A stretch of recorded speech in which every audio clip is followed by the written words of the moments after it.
What's up, otakus? It's your tour guide here. We're back with another grading session. Now, yesterday I went live and I covered a lot of big news, but I really neglected to, and it was just sort of one of those things where I wanted to talk about it. You know, I had it in mind, but I didn't really prepare anything and just kind of slipped my mind. But big news was the passing of Akira Toriyama, the creator of Dragon Ball, Dragon Ball Z, or Dragon Ball. And I was never into Dragon Ball, and we're going to talk about why. Um, First off, this is issue 2 in the original Dragon Ball manga series, and this was published in 1986. Had I been living in Japan, if I were a Japanese kid and living in Japan, this would have come out in Shonen Jump, which is this like weekly kind of sort of comic book geared toward like teenagers. It would have been right in line with.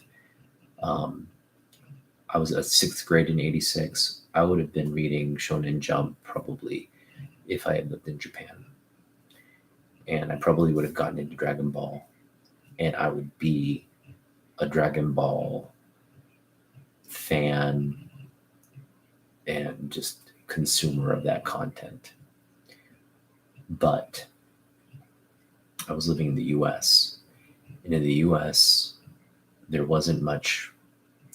I mean, I know there was a lot of underground sort of an underground comic following here in the US for Japanese manga.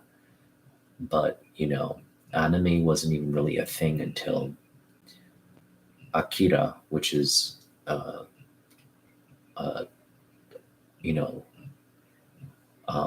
a different, you know, title altogether. Until that movie came out, there wasn't really an audience for anime if you were in America. So forget about getting like Japanese manga back in the 80s, right? But again, yeah, rest in peace. Toriyama is what, 68 years old. Apparently, he had a brain tumor, and he died of like hemorrhaging in the brain. I don't know if it's related to the tumor, but I would imagine so. Tremendous loss. He built this franchise, which is still going strong even to this day. And this is what I'm saying. It's a generational shift. So really, again, had I been in Japan, I would probably be a Dragon Ball fan. But Dragon Ball didn't really make its way until it developed in Japan first, in Asia first. It developed as a manga, got so popular, it came to like a regular sort of targeting young children with like fighting. Well, it started out as an anime kind of following the manga, but then the manga and the concept of Dragon Ball Z became more about like fighting, like kung fu fighting and big action. Excuse me. So it develops in Japan, it gains all this momentum, and eventually it makes its way into the US. And it comes to the US as an animation, a daily series kind of animation, which is a hit here. Now, it hits here in the 90s, which is a couple years, late. And by that point, I'm like in college, so I'm not going to be watching kids' cartoons in college. And I just remember when Dragon Ball started appearing in the US, it's like, that's cool. Never got into it. never followed it because I was too old to really be into that kind of stuff. But if you were a kid in the 90s and you were Asian, you were obsessed with Dragon Ball Z, or Dragon Ball, I should say. And Dragon Ball had many iterations. This initial one is really just like more comedic, and kind of out there. Kind of, this is kind of the tone. Um, you can see Goku's just this little kid. He's like a monkey. And he eventually gets big. Or no, he is big and he gets turned into a kid. I'm not into it, so I don't really know the story. But I think the version most people know of in terms of the animation is Goku being the bigger version, and fighting all these like aliens and stuff with a lot of action. Not as like humorous as this one. And that's kind of where that was at. So it was like in the US, what was really, if I was in Japan again, it would have targeted my generation. But by the time it got to the US, it was just really sort of the millennial crowd that was into Dragon Ball, which is cool. It hit a little late. But again, if you're a kid in the 90s, you're probably more devastated than someone like me. I mean, I was still reading comics in the 90s, but it's a different, you know what I mean? It's like a generational shift. The kids that were into all that kind of kung fu fighting, action, alien type comedic story stuff was kind of past my phase, when it really shouldn't have been. Had all things equal, if America had real-time access to manga and anime now like they do now, I probably would be a huge Dragon Ball fan, but I'm not. I'm really not. Like I have this comic book, and I got it just to kind of like have it. Here's a nice little Akira Toriyama. No, this is a great comic book. It's but again, it's like it's evolved. Like what it initially starts out as is just really like a funny sort of wild story, a lot of just sort of like slapstick type action, a lot of like jokes. It's more comedic kid stuff, and then it eventually evolves into the fighting and all the action. It's very different in tone today than it is when it first aired. But I mean, we're talking like, it's close to 40 years. It's coming up on 40 years in terms of popularity, and it's still going strong in Japan. I don't think there's anything like as popular among adults and kids as like Dragon Ball Z. So it's just one of those things that continues to reinvent itself. It's a huge franchise. It really makes all its money from like video games, movies, licensed like series, and of course still the manga, which is still immensely popular. So yeah, I mean, I think I wouldn't. There's just so much there to. If you want to start getting into it, I guess you'd start with the manga and kind of watch the anime. But there's so much there. It was a daily, television series with like daily serial episodes. there's just so much content there. Like if you're a kid, you're consuming it every day to day, right? You come home from school, you watch it, one of those things. But as an adult, I couldn't even fathom like having the patience to watch all that. But I do respect the artist. Again, his, you know, he was a real force in Japanese manga, and like really talented manga artist right there. Get a sense of his talent right there. He had a very unique style as well. Like just very cartoonish, like caricature Emma manga. Very cool. All right, so that's that. Yeah, I mean, again, I had meant to talk about it. I was just so focused on like the Jim Lee announcement and the some of the Superman legacy reveals. It just completely like slipped my mind that this big news about a big loss in the manga world. Just kind of one of those things. Like after yesterday's session, I was like, I knew I was forgetting something, and I was just like, oh man, I forgot to talk about Akira Toriyama's death, and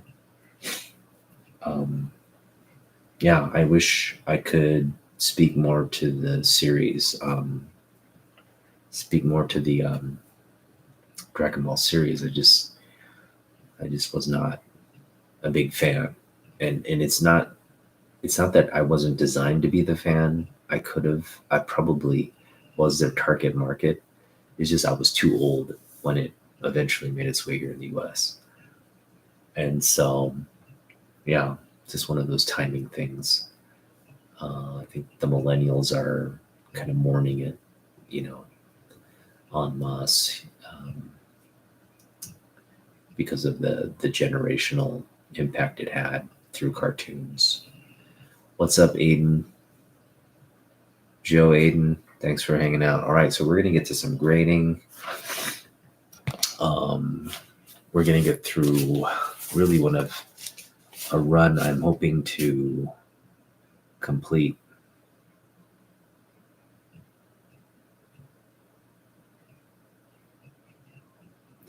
Well, I'm here because I'm finally revisiting Skylanders Giants. Okay, I'll take your word for it. I'm not much of a gamer these days. We're going to go through my Fantastic Four. We're going to start through it. I'm doing 8. How many you got? 1, 2, 3, 4, 5, 6, 7. We're grading 7 issues of Fantastic Four. Now, this is a run. I love John Byrne. But the difficulty of collecting Byrne is there's just so much to collect. And I'm actually proud of myself because I found a Namor issue from the 90s by Byrne. Great Byrne cover. I think it was Namor, like 3 or 4 or something. I was like, wow, this is a great Byrne cover. But I stopped myself because I was like, I still have a bunch of Alpha Flights. I still have a bunch of like random like Byrne books where if I decide to really try to collect all those things, I mean, I'm not going to have room for it in my collection. So I've made the conscious decision to just go after certain Byrne runs. And this is one of the runs I want to complete. Now, it's a big run. I think it's like 70 or 80. No, it's close to 70 issues, I think, of Fantastic Four. It's a very long run, but it's a glorious run. Yeah, so much Byrne. So, I mean, X-Men, his X-Men run is actually very doable in the sense like there's not a huge amount there to focus on, but it's difficult because of the prices. Like the prices on the Byrne X-Men books are just insane. I mean, you're paying hundreds of dollars for most of those books. Um, and again, this is one of those runs. It's voluminous, but it's still affordable. Like you're not going to pay over 10, but well, you're going to pay between like $1 to $10 for every issue in the run. I think there's only a couple, like the Galactus cover, that's like, probably 20 $30 book. There's a couple, like when She-Hulk actually joins the team. That's, I think, also probably a $20 book. And there are a couple, there are a couple in here that are, I didn't pay much for them, fortunately, but a couple in here that, probably go for 10 to 20. But then, like, I think most Byrne fans are going to agree this Fantastic Four run is probably one of his best post X-Men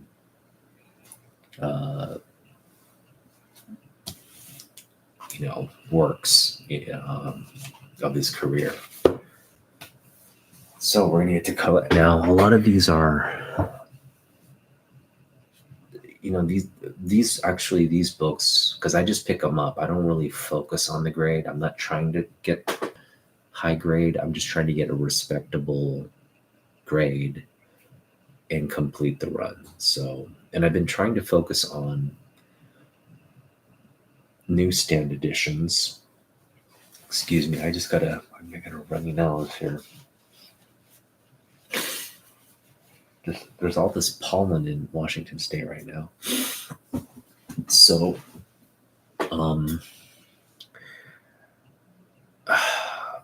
yeah, I mean, we're hoping most of this is high grade, but it's going to range between, I think, mid to high grade. So there's just going to be a large range. So this is one of the things, like, I do want to kind of spend time and really get a sense of what I have, and not do like just a quick kind of visual in the bag thing. I want to take them out and we'll go through this beautiful Byrne art. And I think it's going to be a treat for a lot of people out there. So you've actually watched Madoka Magica because it's good anime and it does have good manga. Okay, cool. I mention this all the time. Japanese manga is comic books, but it's really in a different format, and it's a huge industry in Japan. It's way bigger than American comics will ever be, or was and will ever be. And it's because everybody reads manga when you're in school. It's kind of like, it's like one of your only sort of escapes from academic life, like to read comic. And there's comics for everybody, like girls, there's guys, girls, all different types of sexual orientations. There's genres for like professional working people, just a huge range covering like pretty much every topic. So it's really like, I mean, American comics too, you see that huge range of diversity, but it's only to a certain degree. Like you have to kind of go underground. I mean, really go underground to really find the kind of the stuff that you'd want. But in Japan, the publishers just produce they just produce a lot of stuff. and whatever hits, and if it doesn't hit, then it just goes by the wayside. But what you find is you find a readership, and you're able to sell and make a profit, because these things, come on, to produce something like this, which is black and white, first of all, and paper quality is essentially the Bronze Age comic, Copper Age comics are printed on, just really like a little higher grade than newspaper print. And you're just mass producing these things. So in terms of like cost, you're not losing as long as you sell a certain amount of books, and you have that whenever you release something, there's enough readership to sustain it. And that's really, and again, that financial sustainability in the manga industry is what really keeps it strong and keeps it so diverse, and employs all these artists and writers. So it's a really different industry, and it's so chock full of talent. I was mentioning, like, they produce artists, manga artists, and the level at which these artists can draw is quite remarkable. And we're talking like the entire, like, you cannot break into the industry if you don't have the foundations of what it takes to do manga art. I mean, there are kids in high school who can kind of pump out a book like this, and they'll never see the light of day in a publishing company, but they have the talent to probably come here and be a comic book artist. I think Peach Momoko is a great example of, she's a great artist, but she would have never made it as a manga artist in Japan, because she was never trained or geared in that way. But she's a great artist. She was trying to make it as just like like an artiste, like a real, somebody who did like modern art type content. And then she kind of got discovered and had a pipeline to doing stuff here for American comics. But yeah, like, people in Japan don't know who I mean, they know who she is now because she's being basically promoted by Disney and Marvel as this next up and coming American comic book artist. But a lot of people in Japan, especially like people in the manga sphere, don't know who she is. So yeah, it's just, I think that barrier between American and comics and manga is kind of merging and melding, and I think you see more, because Star Wars is huge in Japan. People love American movies, so there's a real kind of, for comic book content and stuff like that, there's a real sort of following. Really, it's an otaku follow. Otaku means like, like a geek nerd following, but they're people interested in American comic book content, not comic books per se, because they get their fill of like this kind of content. So getting something like this doesn't really do anything for a person. Like, this is like a 30-second read for most Japanese comic book readers. Maybe they'll do it to study English or something, but I mean, it's not really geared. No one's translating this into Japanese, so there's no, maybe the larger format books, like the omnibuses probably sell in Japan, but they prefer like 30 issues of something like this, where it's just like a huge volume and they're just consuming that. So just a different level of readership, and again, sustainability. Like, they're just financially pumping money into reading these comic books on a monthly basis. So very, very different. I don't think American comic books will ever die. I think they'll always have a market. And again, American comics these days is just a pipeline to content for larger movies. If that pipeline dies, which I don't see it happening, like look at Spider-Verse, look at the Deadpool, upcoming Deadpool movie, even these like quote unquote movie failures. I mean, they're big studio bombs because the studios just pump a lot of production value into it, but it has enough viewership. It's still making millions of dollars for the studio. At the end of the day, they're not losing money on these projects. So, yeah, it's just a kind of a different dynamic on what this industry means here versus what manga means to the Japanese market. All right, let's get off the manga thing. We're gonna get to grading comic books. Here we go. So this is, I believe, this is Burns' official start on the run, where he's writing and he's doing the art. I know there's a couple issues before this where he does a cover, or he does, I think he does just a feature on the pencils, but this is sort of the first real book in the run. And to be honest, I haven't really, again, I just picked these up. These are really cheap pickups, so I don't really obsess about grade.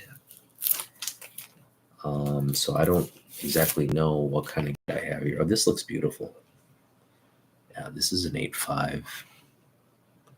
Just off the get-go, it's an 8.5. I mean, it's no real...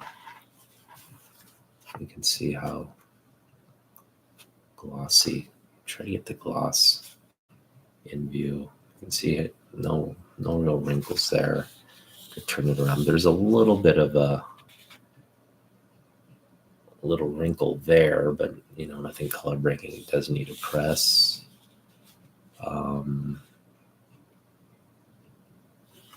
Sharp corners. Again, solid 8.5 can, possibly a 9. Looks really, really, really, really good. I'm gonna go 9 or 8.5 to 9.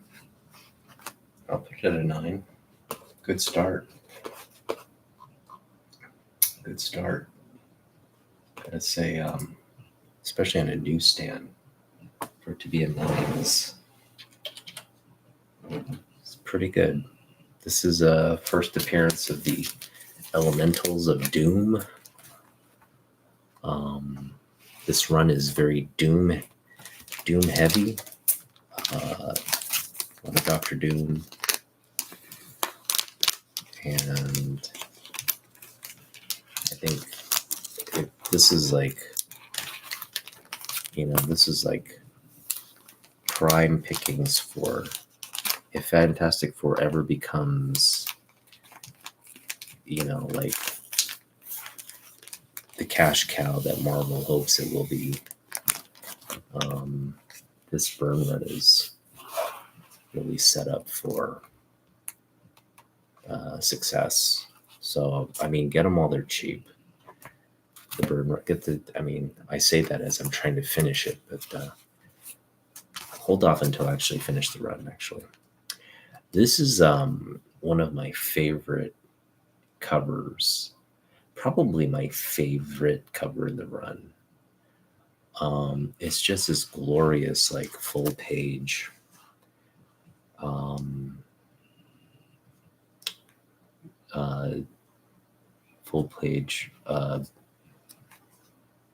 cover, I should say full page sort of display of all these characters, all the Marvel characters. And you can see Byrne's range in, this is just what makes him really freaking awesome. You can pretty much, you give him an assignment on a character and he's got it down pat. And that's, I mean, not every artist can do that, but he's just really showing like, hey, look, I can draw circles around you guys.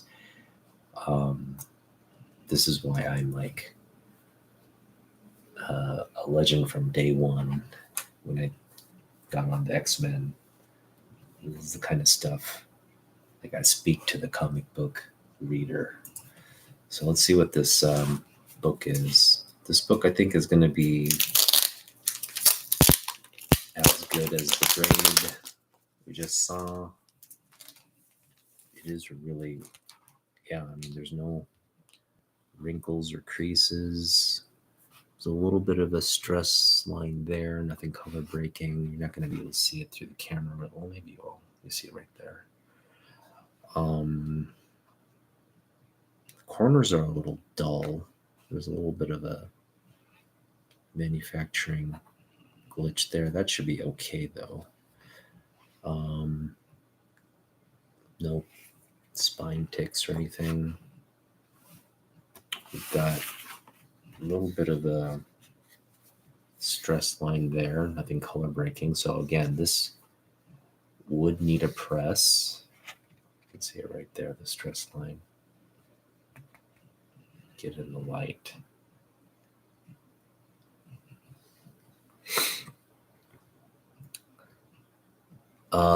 Yeah, that's a good question.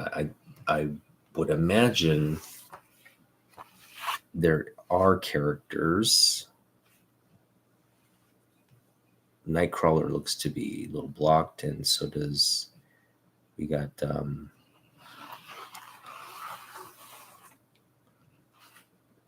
we got oh, his name, I'm blanking on the name.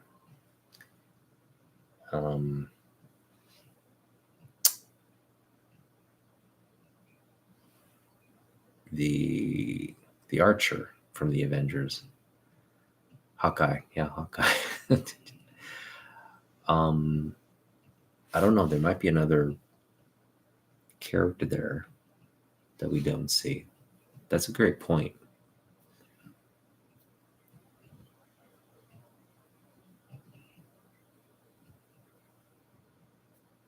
I'm not sure.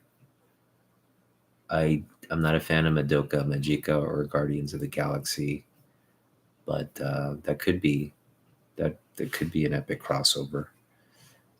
Not familiar with Madoka Magica. What is it exactly? Okay, Madoka Kaname. I'll take your word for it. This is sort of a bigger volume.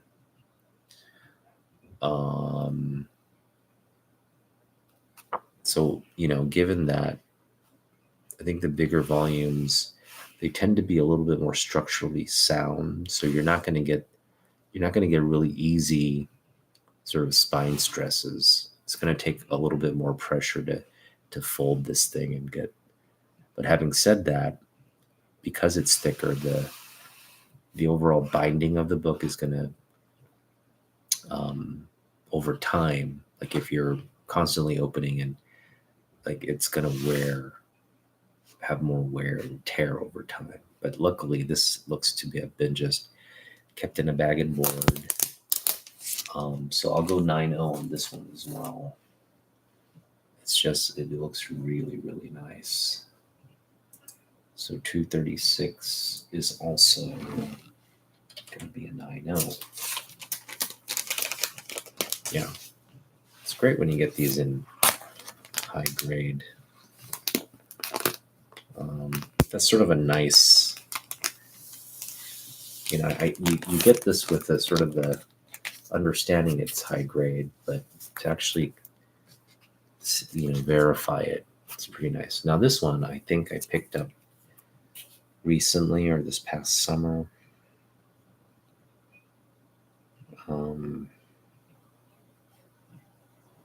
I see some spine ticks, but nothing that would. Let's just take it out and take a look here.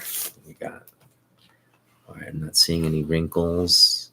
Does need a press or some Just stress lines, nothing color breaking. And again, the spine ticks, there's 1, 2, 3, 4 spine ticks. Nothing color breaking.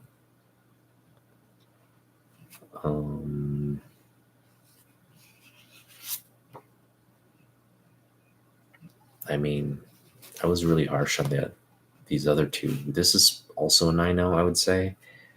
But I think the other two previous are actually better grades. Could probably go 9.2 on the previous ones. I just want to note that I'm going to change it. This is a 9.0. But, well, actually, no, 9.0 with the press. I'll go 8.5 on this one. It's 9.0 with the press, but 8.5 as is. It's got stress lines, spine ticks. Again, the back looks pretty decent.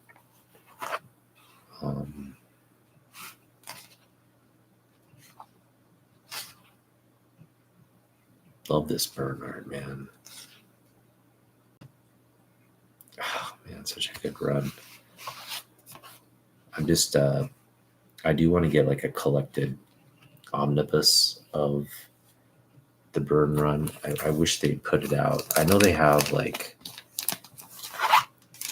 smaller serial runs within this run, but I just hope some Marvel gets around to really giving the burn fans the full, you know what I mean? Like, imagine getting just the full, 70 whatever issues in like an omnibus format. That'd just be insane. All right, so 9.0, sorry, 8.5.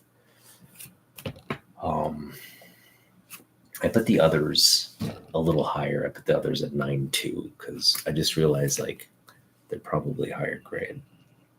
All right, this one's actually really, really nice too. It's got a little bit of a corner ding, just really minor.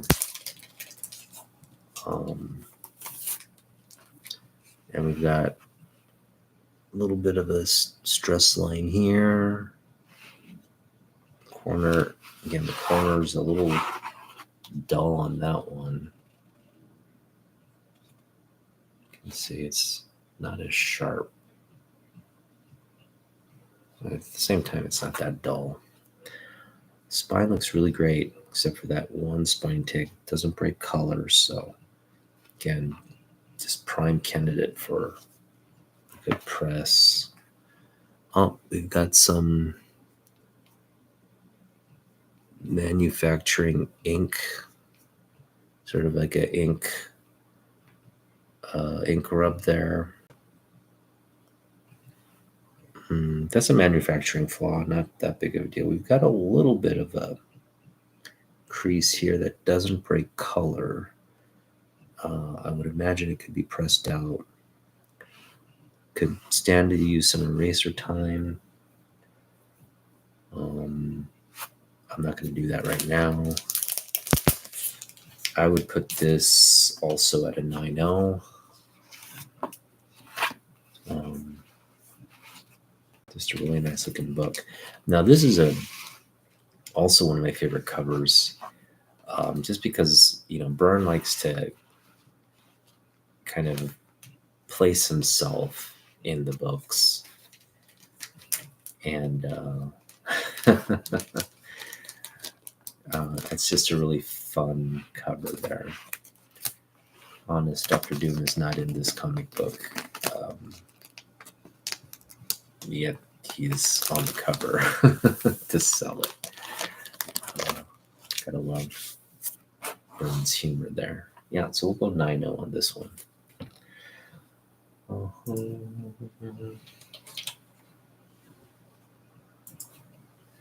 All right, so we've got 246 next. This one's a little bit in a bit rougher shape, so this one's probably going to be closer to fine. Yeah, we've got a lot of stress lines on this one. Just a little bit of dinge along the spine as well. A lot of spine ticks. Nothing color breaking though. That's really fortunate. Again, with the press, I think this could get, could actually really be high grade with a good press. Prime pressing candidate. Man, look at that. Look at that. Just amazing artwork. I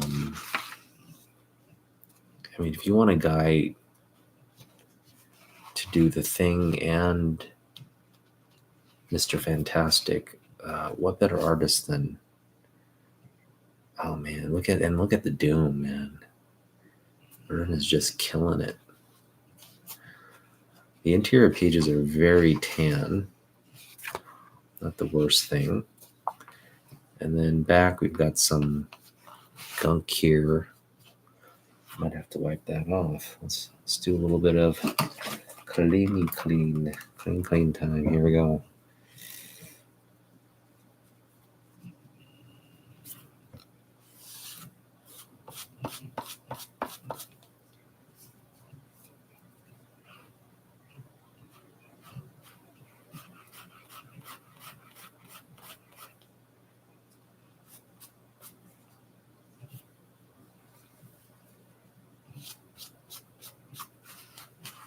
I got it wet. I don't want to do that. Let's see if that gets it off though. That is not wanting to come off.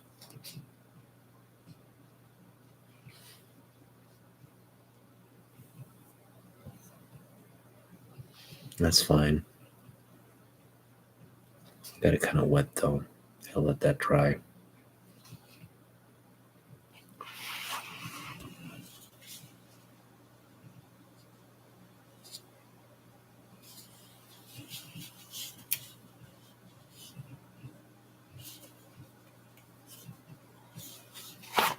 Yeah, we don't want to.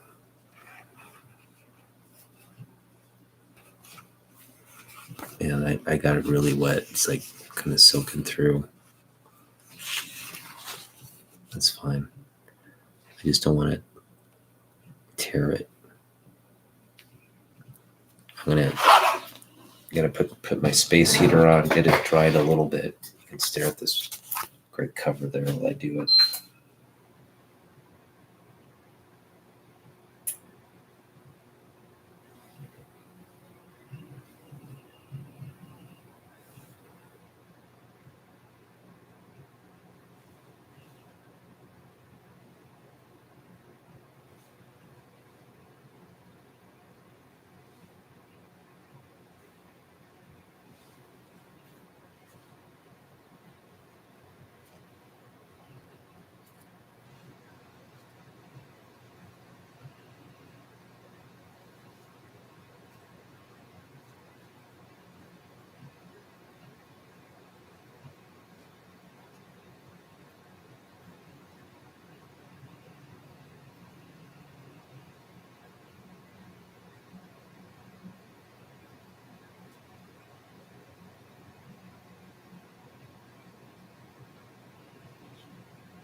Okay, what I'm seeing now is like I think this book was actually pressed,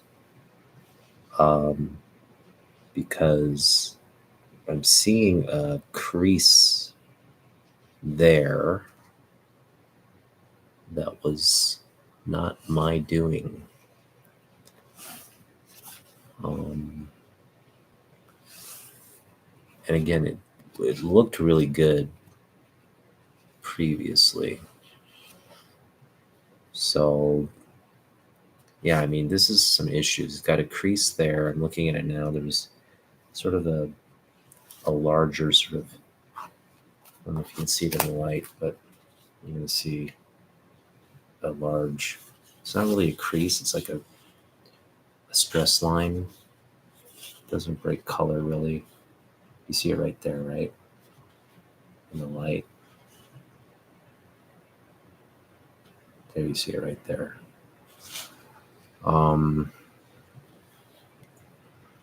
So yeah, this one has some staining and everything. There's a little corner crunch here. I'm gonna put this at a 6.0. Just it looks good. Nothing major, but there's just a lot of little flaws. Could stand to improve the press, but there's a lot of dinge. Again, that back, there's a corner crease there, so it doesn't break color except on the inner part of the cover. But it is a crease nonetheless, so I put this, 6.0 seems fair. All right, so yeah, we were expecting something closer to mid-grade on that one. I'm gonna go with the 6.0 on the 642.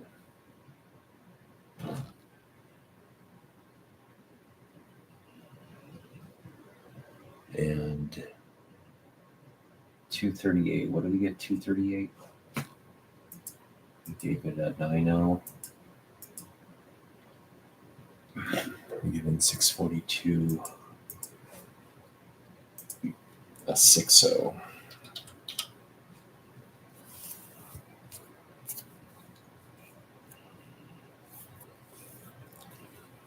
All right. 247. This one looks actually really decent, especially for a newsstand copy. Which if this is like a 9.8 potential, I would probably send this in to get graded. Spine's really clean. It's got a couple, I think this was pressed, a couple spine ticks, but it looks really fabulous. Nothing color breaking. Black looks absolutely flawless. Again, I think it was pressed. You got some stress lines here, but it was pressed so well, nothing color breaking. Again, it just presents really smooth. Looks to have been cleaned as well. I mean, I would put this in at least a 9.4. It's probably my best copy out of this, what we've looked at so far. So beautiful. Love the cover too. Just a great Doom cover there. Nice. Good high grade newsstand. That's just great to see. I mean, I really treasure, even if it's not a significant book, if it's a really high grade newsstand, that to me just means a lot. Newsstands are just sentimental favorites for me, but if I have them in high grade. Now this one is mid-grade book. There's going to be a lot wrong with this. I mean, this could be the worst grade out of this little 7 book. We've got corner creases here that you can't really see because it's in the white portion, but there are creases there. So I mean that alone is going to drop it to like a 7.5. The spine is actually decent. Nothing really color breaking. I think this one might have. Oh no, I don't think it was pressed, but it could benefit from one. Again, outside of this corner crease, there's nothing outside of a couple stress lines up here, nothing color breaking. Well, no, maybe a tad color breaking. Nothing major. The back has creasing, nothing color breaking. Again with the press. So yeah, maybe this wasn't pressed. definitely could improve with some eraser time. There seems to be some kind of stain there. Let me try to rub this off here.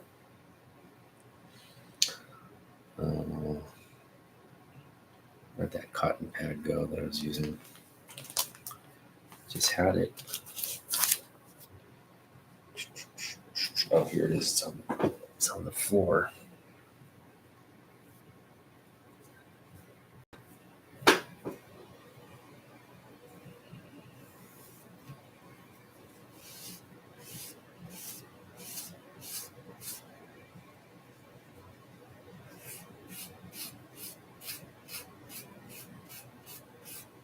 There's something caked on there, but not sure what it is. It's not really coming off. Oh well.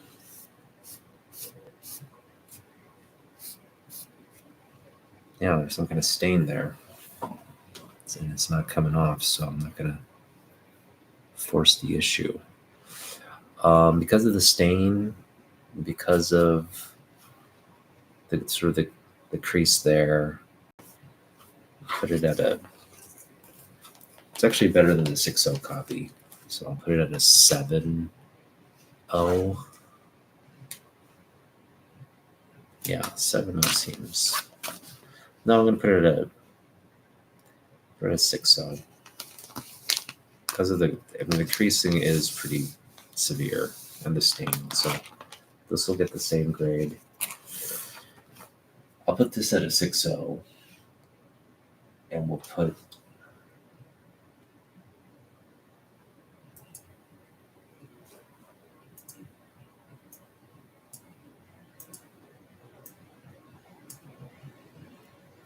this at a 6.0.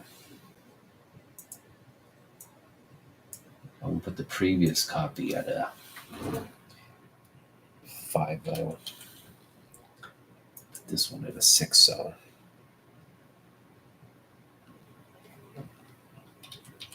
All right, that's our last book. That was really quick, but I think we got some transparency into like the conditions of the run now. So overall pleased. I think, on some of these, like these newsstands, to get the assurance that they're high grade newsstands it's a good feeling.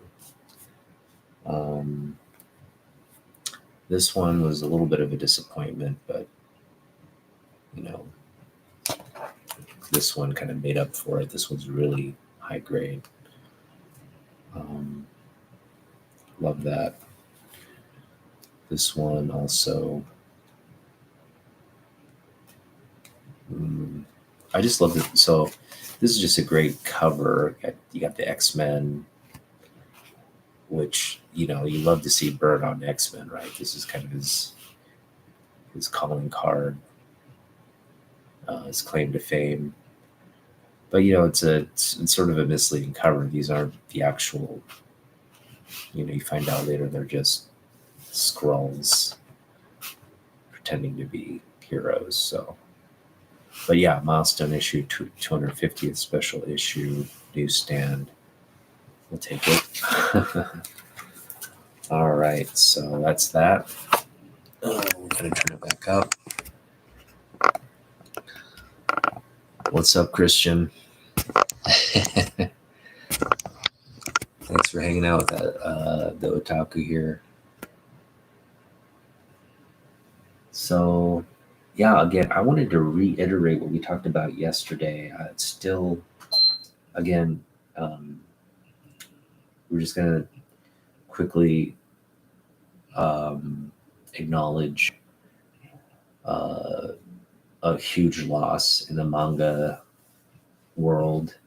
Akira Toriyama, its passing took everybody by surprise. And I think what's nice about it, it was such a, like, you rarely see manga artists, kind of,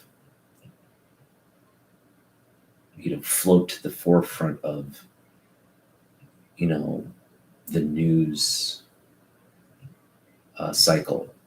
But his loss was on BBC. It was on NPR. I mean, every news outlet was touching upon this loss. So it's great to see. I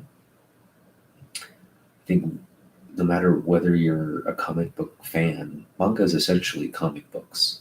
If you love comic art, comic stories, just the storytelling through panels and word bubbles, um, you know, we call it manga, but it's comic books. And in Japan, we call them American comic books, but to the Japanese people, it's American manga or American comic books. I think they call it comics, you know. Um, but it's this sort of shared bond I think we as comic book fans have, regardless of the language or the culture it's produced in.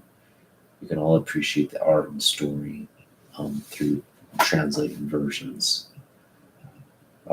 So yeah, I just wanted to touch upon that, uh, and rest in peace, Mr. Toriyama. Um, you know, you really 68 is just. I mean, you had many more years to give, and we know your legacy will continue. Because Dragon Ball Z, I mean, it'll live forever.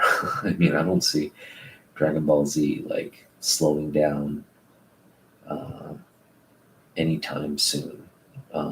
It's just everywhere in terms of, at least in Japan, it's not going to die anytime in Japan. It could die here, but I don't see it really that being the case. Um, I just never got into it. I may get into it now, but we'll see. But the real big thing I wanted to talk about was the amalgam announcement. DC and Marvel are releasing omnibuses for the DC versus Marvel, or Marvel versus DC, however you want it. I think it was Marvel versus DC. But that crossover that happened in the 90s, they're reprinting it. And I think they're actually planning to do some release. The omnibus combines everything, like the miniseries, all the individual comic books like Dark Claw, Super Soldier, all those things are getting added to an omnibus, which leads me to believe there's more room for DC Marvel crossover. I mean, if Jim Lee is announcing, hey, I'm doing covers for this crossover, it's my first Marvel artwork, my first work for Marvel, quote unquote, work for Marvel in more than 30 years, right? That to me signals that there's a bridge that's been mended. There's a dialogue or conversation going on between. I'm sure there's always a, a channel of communication open between DC and Marvel about crossover projects, but the fact that this is coming out leads me to believe if it succeeds, if it sells, it's going to lead to more, at least in the comic book space. And that's where we want to really focus it right now.